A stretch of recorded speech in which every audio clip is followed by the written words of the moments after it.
오늘 하나님께서 우리에게 주시는 말씀은 사도행전 19장 11절에서 20절까지의 말씀입니다.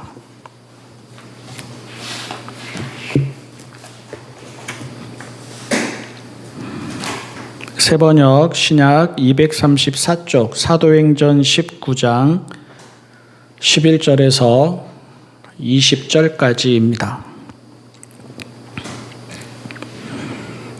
하나님께서 바울의 손을 빌어서 비상한 기적들을 행하셨다. 심지어 사람들이 바울이 몸에 지니고 있는 손수건이나 두르고 있는 앞치마를 그에게서 가져다가 앓는 사람 위에 얹기만 해도 병이 물러가고 악한 귀신이 쫓겨나갔다.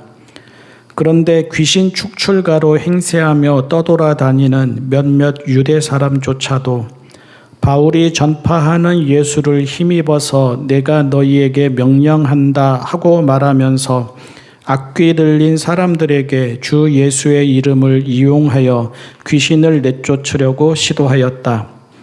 스게와라는 유대인 제사장의 7 아들도 이런 일을 하였는데 귀신이 그들에게 나는 예수도 알고 바울도 알지만 당신들은 도대체 누구요? 하고 말하였다.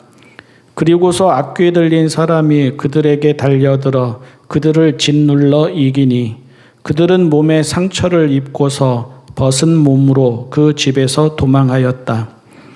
이 일이 에베소에 사는 모든 유대 사람과 그리스 사람에게 알려지니 그들은 모두 두려워하고 주 예수의 이름을 찬양하였다. 그리고 신도가 된 많은 사람이 와서 자기들이 한 일을 자백하고 공개하였다. 또 마술을 부리던 많은 사람이 그들의 책을 모아서 모든 사람 앞에서 불살랐다. 책 값을 계산하여 보니 은돈 5만 립에 맞먹었다. 이렇게 하여 주님의 말씀이 능력 있게 퍼져나가고 점점 힘을 떨쳤다. 아멘. 사도행전 19장 이제 19번째 주간입니다. 에베소에서 바울이 복음을 전하는 가운데 일어난 일을 통해서 신앙인이 된다는 것이 어떤 것인지, 또 신앙의 힘으로 살아간다는 것이 어떤 것인지, 우리는 하나님의 이름이 또는 하나님의 뜻이, 하나님의 은혜가 또 하나님의 능력이 어떤 방식으로 어떻게 나타나기를 바라는지 돌아보고자 합니다. 신앙은 부적이 아닙니다 라는 제목으로 오늘 말씀의 제목을 뽑았습니다. 같이 글을 봅니다. 하나님이 바울의 손을 빌어서 기적들을 행하셨지 바울이 하나님을 도구로 삼아 기적들을 행했다고 하지 않았습니다. 사람이 하나님의 손에 있습니다. 하나님이 사람의 손에 있지 않습니다. 사람이 하나님의 뜻을 이루는 도구이고 통로입니다. 하나님이 사람의 뜻을 이루는 도구나 통로가 아닙니다. 하나님의 이름은 부적이 아닙니다. 하나님의 이름은 주술이 아닙니다.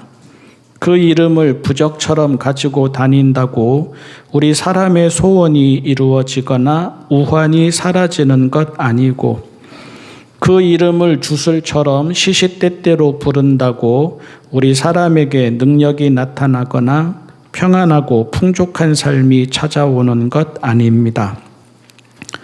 성경에서 이름은 인격과 존재와 삶을 의미합니다.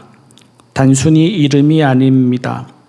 그 이름을 부른다는 말, 그 이름을 기억한다는 말, 그 이름을 의지한다는 말 등은 이름이 가리키는 존재에 대한 신뢰와 사랑과 존중과 헌신을 의미합니다. 인격적인 관계가 전제되지 않는 이름은 그냥 소리일 뿐입니다. 하나님의 이름도 그렇습니다. 하나님의 이름을 부른다는 말은 하나님을 믿는다는 말이고, 하나님을 믿는다는 말은 하나님에 대한 지적인 동의와 감정적인 신뢰와 실천적인 순종을 다 포함한 말입니다. 그래서 아무나 부를 수도 없고 가볍게 불러서도 안 되고 부른다고 은혜를 입게 되지도 않습니다.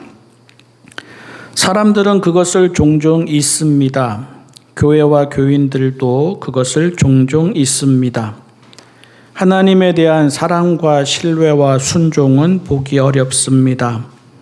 하나님의 뜻과 나라에 대한 헌신도 보기 어렵습니다. 그저 우리 사람이 찾을 때면 언제나 나타나 문제를 해결해 주고 사라지는 초월적인 존재이기를 기대합니다. 그렇게 하나님의 이름을 부르고 그렇게 하나님의 이름을 몸에 지니고 다닙니다. 하나님이 바울의 손을 빌어서 기적들을 행하시자 귀신 축출가로 행세하던 사람들이 그것을 모방합니다. 그들은 바울이 어떻게 말하는지를 보고 그 말을 주술처럼 사용합니다.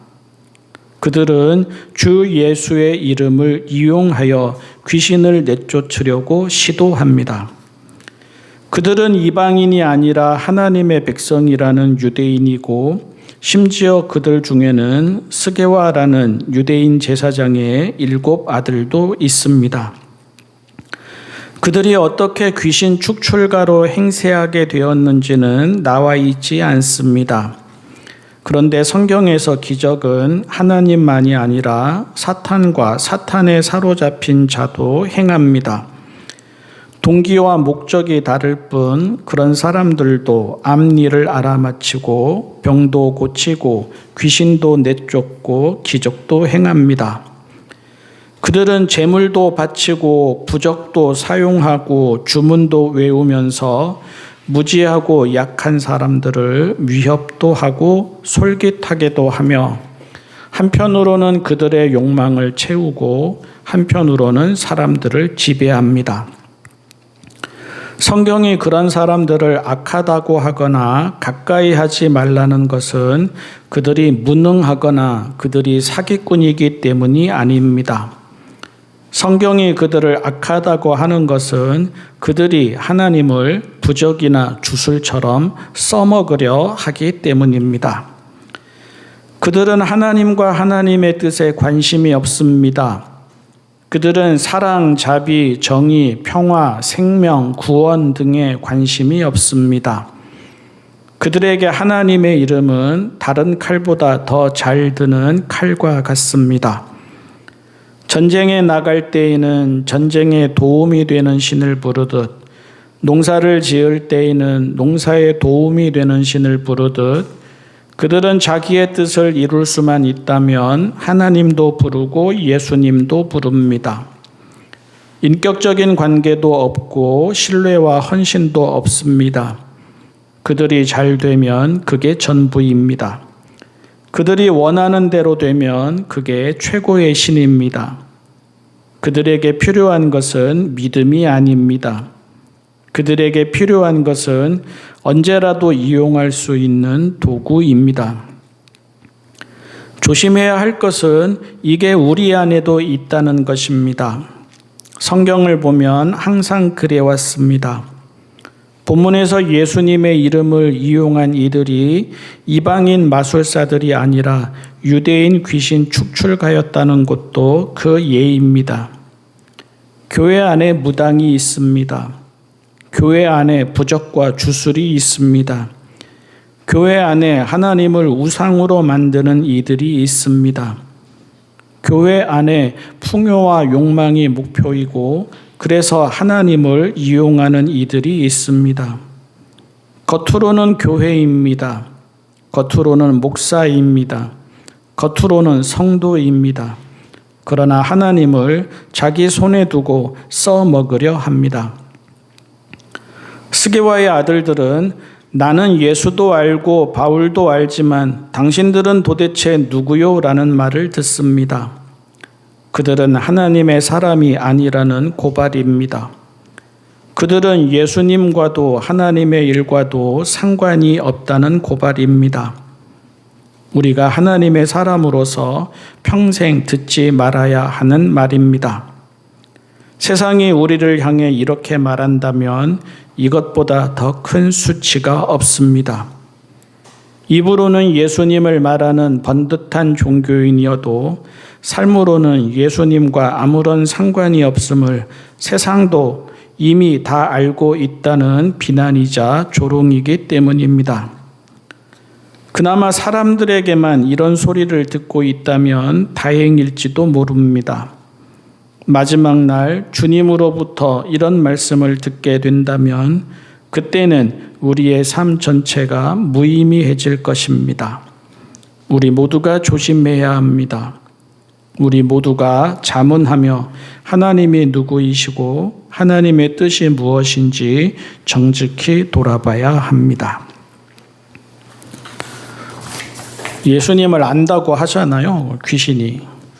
예수님의 말씀과 삶을 전하는 바울도 안다고 하잖아요. 그런데 그들은 모르겠다고. 예수의 이름으로 어쩌고 저쩌고 하는, 바울이 전하는 예수의 이름을 힘입어서 뭐 한다라고 어쩌고 저쩌고 하는 그들은 모르겠대요. 그들이 예수님과 무슨 상관이 있느냐, 그런 되물음인 셈이죠. 당신들은 예수님을 믿고 따르려는 것이 아니라 예수님을 이용하고 예수님의 이름을 써먹으려고 하는 것 아니냐, 그렇게 이제 이렇게 비난을 하는 것이고 그렇게 덤벼드는 거죠. 써먹다라는 표현을 제가 오늘 썼는데요. 그건 사실 제가 쓴 게 아니라 여기 13절 9절에 보면 주 예수의 이름을 이용하여라는 이 부분이 성서공회에서 최근에 새로 번역한 이제 쉬운 성경에서는 써먹다라는 표현으로 바꾸었더라고요. 그래서 써먹다라고 전했을 때 우리가 잘못된 신앙에 대한 도전을 더 받겠다라는 생각이 들어서 저도 그렇게 표현을 했는데요. 예수님의 이름을 써먹으려고 한다. 하나님의 능력을 써먹으려고 한다. 믿음이, 신앙이, 기도가 하나님을 향한 우리의 모든 것이 하나님을 향한 인격적인 관계를 맺으려는 데 목표가 있지 않고 그것을 써먹으려고 하는 데에 목표가 있다. 그러니까 이런 도전을 받아야겠다라는 생각이 들었습니다. 다른 사람들도 아닌 유대인들이지 않습니까? 제사장의 아들들이었고요. 바꾸어 말하면 무슨 말입니까? 이스라엘이라는 말입니다. 선민이라는 말이고요. 하나님의 백성이라는 말입니다. 이방인 아니잖아요. 다른 신을 섬기는 제사장 아니잖아요. 바알을 섬긴다든지 아세라를 섬긴다든지 로마의 그 많은 신을 섬긴다든지 그런 신을 섬기는 제사장이 아니라 하나님을 섬긴다고 하는 제사장이잖아요. 그런데 모르겠대요. 니네가 누군지, 니네가 뭐 하는 사람인지. 예수도 알고 예수를 전하는 바울도 알지만 니네가 누군지는 모르겠대요. 늘 있어왔던 일입니다. 그래서 우리나라 교회의 역사만 돌아봐도 이제 비슷하게 이야기할 수 있을 것 같은데요. 교회를 다니지 않는 사람들, 예수님을 믿지 않는 사람들도 예수님에 대한 기본적인 것들은 알거든요. 평화의 임금으로 오셨다. 원수까지 사랑하셨다. 소외된 사람들의 친구가 되어주셨다. 세상에 있는 왕들이나 세상에 있는 이제 능력 있는 사람들을 가리고 자기들에게 맞는 좀 잘 나가는 사람들을 찾는데 예수님은 그렇게 하지 않으셔서 병자들, 여자들, 가난한 사람들, 힘없는 사람들, 이방인들, 세리들, 창녀들, 사람 취급받지 못하던 사람들, 그런 사람들을 불러서 같이 밥도 드시고 손도 잡아주시고 위로의 말씀도 전해주셨다. 이거 알잖아요. 교회 다니지 않는 사람들도. 또 아는 것들이 있거든요. 우리나라에 처음 교회가 들어왔을 때 선교사들도 그렇고 처음 예수님을 믿은 사람들도 그렇고 예수님을 따르고 전한 교회와 신자들의 모습이 어떠했는지를 기억하거든요. 뭘 했습니까? 학교 세웠지 않습니까? 병원 지었지 않습니까? 한글 가르쳤지 않습니까? 사람의 존엄성을 가르쳤지 않습니까? 종들이나 소위 쌍놈 소리 듣는 사람들도 교회에 오면 똑같이 앉아서 예배드리도록 하지 않았습니까? 60년대, 70년대까지는 불의에 맞서는 자들을 보호도 해주었고요. 노동자들 편도 들어주었고 농민들 편도 들어주었고 또 그런 사람들을 보호해주고 소리를 내다가 오히려 이제 교회가 잡혀가서 어려움을 겪기도 하고 그렇지 않았습니까? 그런데 지금도 그런가라는 거죠. 그때의 예수님, 그 예수님, 그리고 그때의 교회나 신자가 오늘의 교회와 무슨 상관이 있느냐. 세상 사람들이 우리한테 그렇게 도전하는 거잖아요. 그래서 기독교라고 하지 않고 뭐라고 합니까? 개독교라고 하지 않습니까? 이런 말을 우리가 듣지 않습니까? 그때의 교회랑 지금의 교회가 같으냐? 이런 말을 듣지 않습니까? 그래서 밖에 있는 사람들이 기독교인 하면 이렇게 떠오르는, 이렇게 연상하는 단어들을 들어보면 이런 거예요. 무례하다. 기독교인 참 무례하다. 뻔뻔하다. 그리고 공격적이다. 편협하다. 그 자기 편 아니면 저주도 곧잘 한다. 차별한다. 혐오한다. 그러니까 이런 말을 하거든요.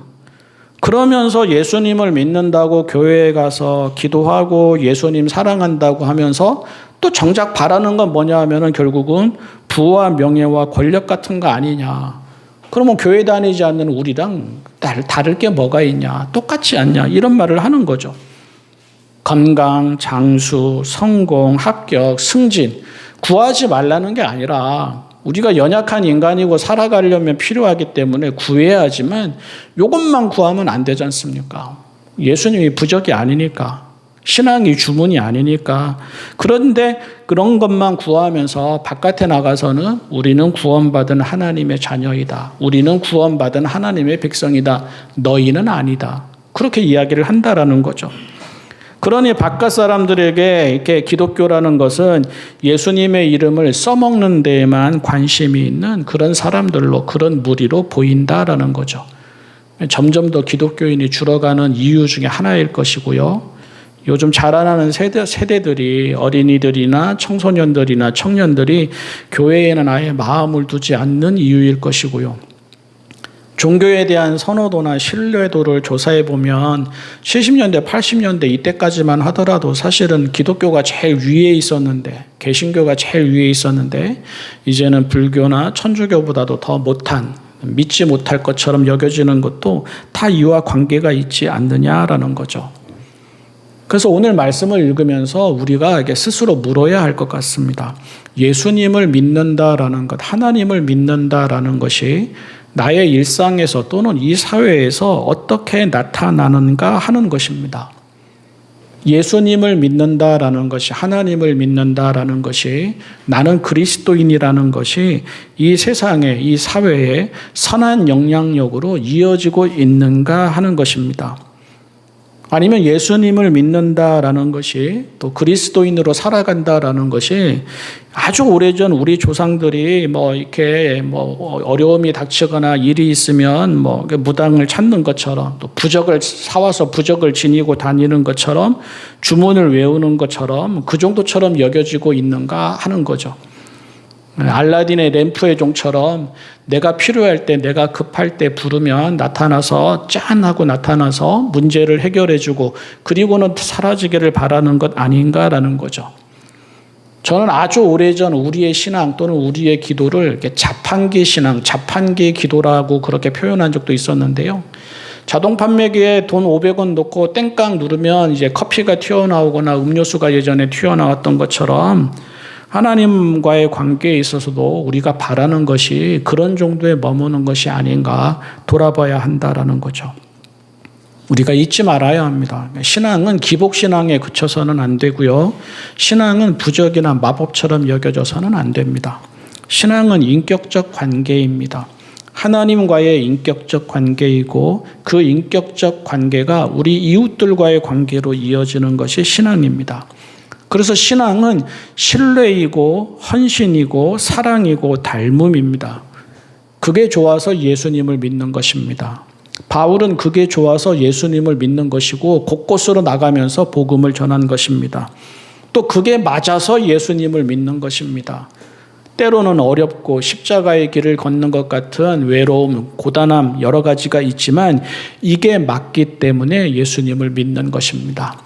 이 한 주간 삶을 살아가면서 기도할 때에 또 말씀을 읽을 때에 신앙인으로서 또 자기 자신을 드러낼 때에 왜 우리가 신앙인인지 또 우리의 신앙이 어떻게 나타나는지 좀 한 걸음 뒤로 물러나서 정직히 또 겸손히 볼 수 있었으면 좋겠습니다.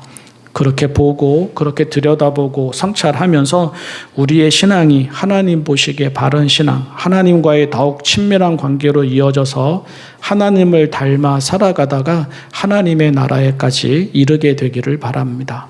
기도하겠습니다. 사랑의 하나님, 저희를 지켜주십시오. 저희는 곧잘 잊어버리고 저희는 곧잘 무뎌집니다. 그러니 그렇지 않도록 늘 저희 곁에 계시며 보여주시고 들려주시고 알려주시고 가르쳐주시고 이끌어주시고 지켜주십시오. 그리하여 저희의 믿음이 하나님을 향한 더 깊은 사랑과 신뢰와 헌신과 순종과 닮음에 이르게 하여 주십시오. 그냥 종교인이 아니라 저희의 잘됨만을 바라는 그런 짧은 신앙이 아니라 하나님을 알아가는 신앙에 이르게 하시고 가정에, 사회에, 이 땅에 선한 영향력으로 이어지는 그런 신앙으로 나아가게 하여 주십시오.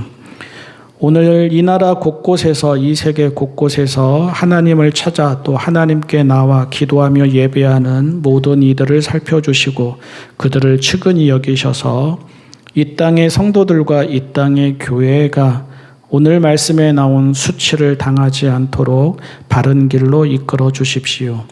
예수님의 이름으로 기도합니다.